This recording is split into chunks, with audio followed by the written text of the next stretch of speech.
Alright, welcome back to Nick Lines' Comic Corner, Classics slash Non-Classics. This is episode number 1792 and Doubleshot number 1686. I have two DC trades for you. The first one collects something very recent. It's the last thing for this series to talk about. We have Challenge of the Super Sons. Yes, my friend Tivia's favorite series, one of his favorite books. Shockingly, this was another limited series for Super Sons, and it's the last thing to publish for Super Sons because Super Sons are no more because John Kent's an adult now. Because something Bendis did. Yep, this is of course written by the guy who created this series, Pierre De Tomasi. And, of course, basically, prior to this book, he had written both these characters. Robin, of course, in the pages of Batman and Robin, both Volume 1 and Volume 2. And also in a little bit in Superman. While in the case of John Kent, he basically wrote him in the page of Superman. Well, I believe that was Volume 4. Yes, he was wrote a character in that book. This book is the very next thing, right after Adventures of the Super Sons. This book was actually the last. Now, this book was not released originally physically first, like normal books are. Oh no, this was a digital first book that was later published in reprints. It's a 7-issue miniseries. Yes, 7 issues. By the way, the artwork is done by Max Ritter, Jorge Guina, and Evan Seeley. None of the artists who worked on the previous book. Still pretty good artwork, though. Now, digital chapters, meanwhile, though, there's actually 14 chapters. Yep, 14 chapters. And the story for this one is that Vandal Savage and Felix Faust are targeting various members of Justice League. Yep. So, for our future, of course, they try to work together on this one. They say this is like days after Adventures of Super Sons. So, they agreed to basically they're in school, and of course they leave. Like, here comes the Super Sons. Yay! And of course you have Robin surfing on Superboy's back, which is so hilarious. Yep. We have this woman who they basically, control. And then, of course, they decide to work on the cover. And, of course, they uncover the Supermobile. This is basically the Supermobile. Yes, seriously. Something from the 70s. Like, where the heck did Tomasi find this thing? Yes, I would love to find out. And basically, it's Robin driving this damn thing. Now, in the 70s, Superman drove this thing for good reason. The Battlemento of the Doom... Metallo. Because it was the only thing that shielded from radiation. So, in this first issue, they have a team up. They basically encounter Barry Allen, the Flash.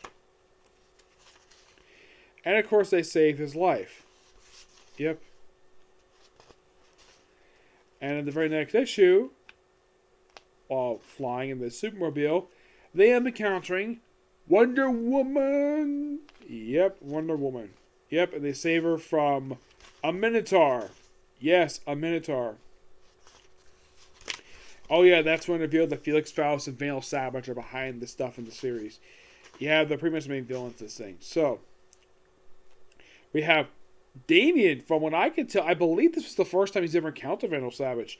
John, definitely the first time he's ever encountered him. If you might be asking me, asking this, did Damien ever encounter Vandal Savage pre-Flashpoint? Nope. How about Felix Faust? Not to my knowledge. This is probably the first of these two have ever met him. I probably heard him be researching the Bat computer. So, who is the next superhero that, first issue was the Flash. Second issue was Wonder Woman. Who did they encounter in part 3? Good question. They encounter some random monster, who are they saving this time?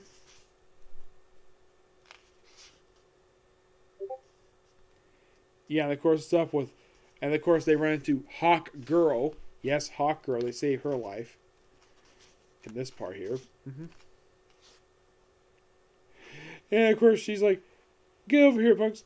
I'm sorry, Hawk Girly, you are so cool. It's so funny. Yes, that is so hilarious.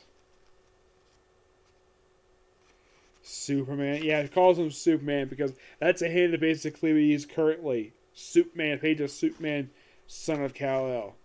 And this is, I think, the 4th issue. Yeah, the 4th issue.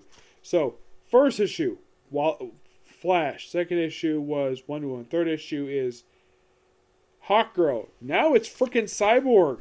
Yes, they have an encounter with Cyborg, saving his life from, and of course, go virtual reality. We have the return of freaking Grid. Yes, Grid, who has not been seen since the first fight with Cyborg. That was the last time he was seen. And here's kind of all well, but he's eliminated pretty much right away. That's the last you see of him. I was kind of surprised seeing him again.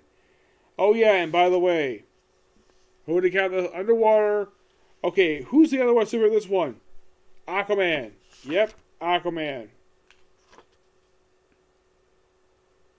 And of course, they reference the stuff related to Tower of Babel, which is a classic JLA story done in the last 20 years by Mark Waid, which was actually adapted for a movie called Justice League Doom. And how Justice League found out about these contingency plans was that Vandal Savage had, I think it was like the Shadow Thief break into the Batcave and steal the stuff from the Bat computer. Yeah.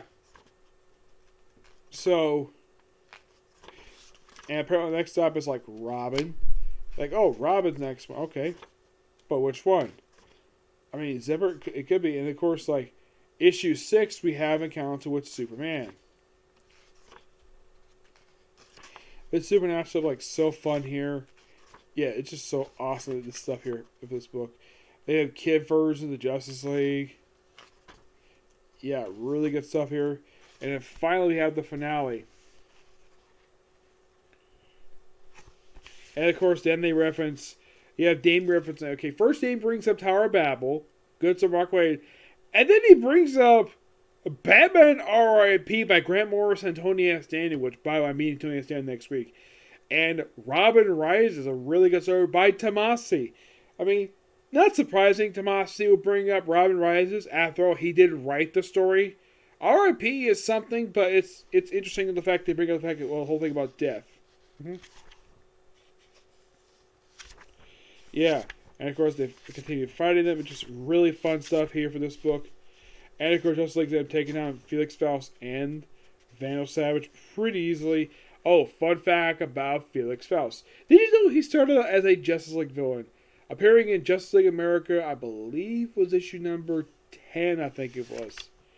Yep. And then, of course, this issue ends them going on a little adventure. By the way, it's the Batmobile, which design-wise is from the Batman animated series. Though they throw in some comic stuff here. This book is so fun. What's the obvious rating for this book? A 10 out of 10. Shockingly, there will be one more story like this for them. A special, which is not in this trade. Nope. I don't know if it's collected in the first trade for Superman, Son of Kal-El. I don't know if it is. It's called Superman and Robin, which is simply like kind of like the last Super Son story.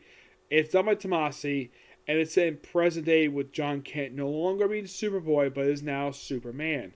They do reference him being Superman in the book, and of course that is followed up with. So Tomasi is not the one that came up with that. That was somebody else. All right. Moving on to a different Justice League book.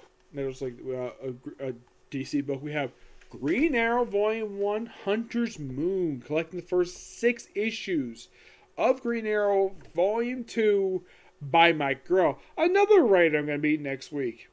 And bringing along me Volume 9, which actually was the last of the collect issues from this run. Now, the artwork is done by these fine artists: Ed Hannigan, Dick Giordano, and Frank McKine.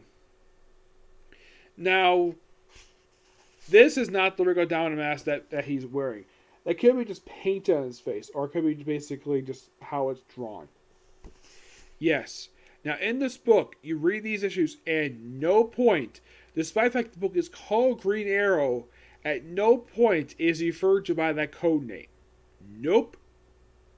Not allowed to, because Mark Grell didn't want to do that.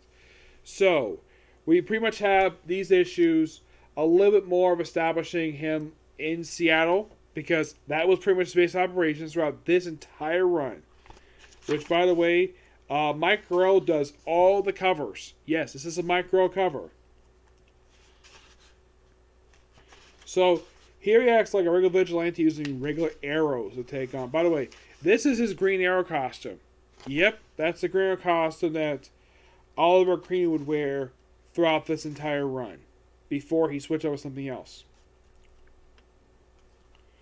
So basically, you have Diana.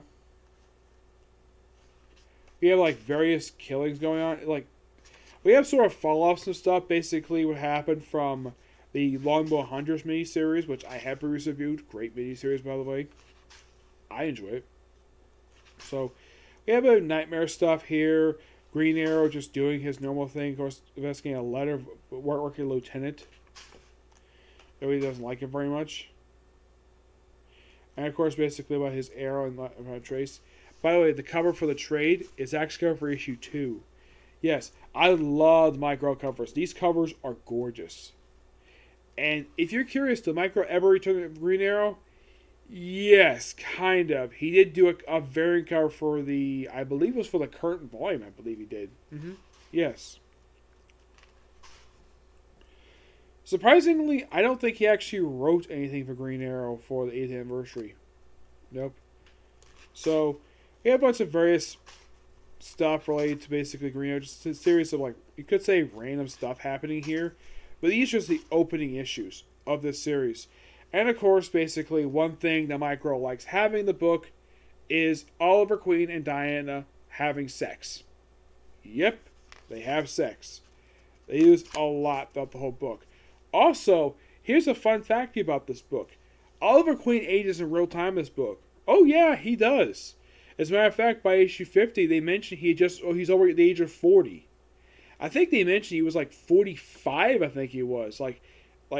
But wait, he says, what, you just turned 46, you missed your birthday. Yeah, he's 46 by the 50s-ish. So, yeah. It's strange, though, that Hawkeye gets jokes about him being an old man, while Green Arrow is older. Yeah.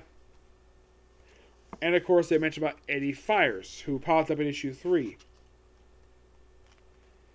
And he would generally and of course he would pop up in this story here, but generally it seems like Mike Grell would only use him for, like, big summer crossover. That's when you show up for, like, various stuff related to him.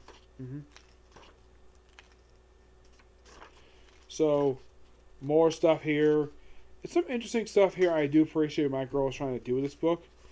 And is there anything really shocking about this book, aside from seeing people get bruised up more graphically? Yeah, you can tell by issue number, I believe this is number 6. They changed the artwork.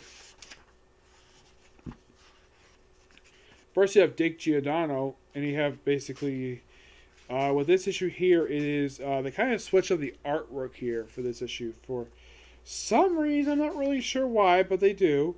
It's Ed Hannigan, and Dick Giordano's reduced to being the inker. Yeah, for some reason the artwork changed. Because first it was done by... Well, yeah, it seems like the style changed. Yes, for some reason it changed between issues. Don't know why. It's more colorful now for some reason. Maybe they changed the colorist. Yeah, it's just kind of weird the fact they changed it like this. Mm-hmm. Yeah. And despite the whole drug stuff here, it's really interesting for the good start for this run. Mm-hmm. It's just a good start. That's simply what it is. I give this book a 9 out of 10. Yeah, here's a fun fact for you about this book. It was published under a precursor to the Vertigo imprint.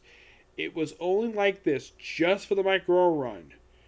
Toward the end of this run, that particular thing, which by the cover of this book does show it. It says suggestive for mature readers, and it also says new format. One of many books DC did this for in the 80s. Like they did with this book, they did with The Questions, Swamp Thing, Animal Man. They did it for these books specifically. And here's the thing about these books. Let's see. Only 2 of them went to Vertigo, while the other 2 went back to normal stuff. Basically, by around issue 70-ish, they dropped the mature reader stuff and basically made it for basically everybody. Mainly because Mike Rowe was leaving the book at that point. Yes. Of course, I'll be talking to him a lot about this book when I get a chance to meet next week. Yep, but yeah, that's pretty much it. 2 really good books. And I can't wait to review more Green Arrow stuff by Mike Rowe. And if you're curious though, out of 9 trades, I have 2 done so far. That means I have 7 left.